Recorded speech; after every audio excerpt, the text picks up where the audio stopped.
ব্রাজিলকে সবাই বিশ্বকাপের ফেভারিট বলছে, কিন্তু জানেন কি, এই দলটার সবচেয়ে বড় শক্তি আবার তাদের সবচেয়ে দুর্বলতার কারণ হয়ে উঠতে পারে। বিশ্বকাপ মঞ্চে ব্রাজিল মানে এই ট্রফির দাবিদার, কিন্তু এবারকার ব্রাজিলকে বিশ্লেষণ করলে দেখা যায় দলটির কিছু বড় শক্তি যেমন আছে, ঠিক তেমনই আছে কিছু ভয়ঙ্কর দুর্বলতাও। প্রথমে আসি শক্তির কথায়।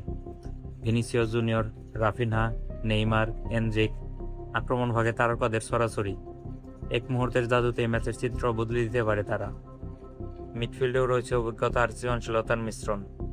ক্যাসিমিরোর অভিজ্ঞতা আর ব্রুনো গিমারেজের নিয়ন্ত্রণ ব্রাজিলকে দেয় আলাদা ভারসাম্য।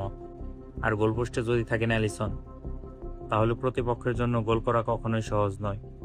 কিন্তু সমস্যা কোথায়? ব্রাজিলের সবচেয়ে বড় দুর্বলতা হলো ডিফেন্সিভ ট্রানজিশন।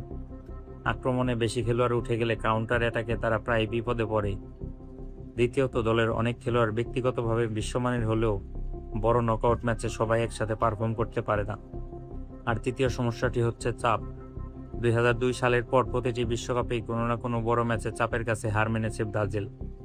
তাই প্রশ্ন একটাই, এই ব্রাজিল কি অবশেষে ষষ্ঠ তারকা জুড়বে তাদের নিজেদের জার্সিতে, নাকি আবারও ইতিহাসের সামনে থেমে যাবে সাম্বাদের স্বপ্ন?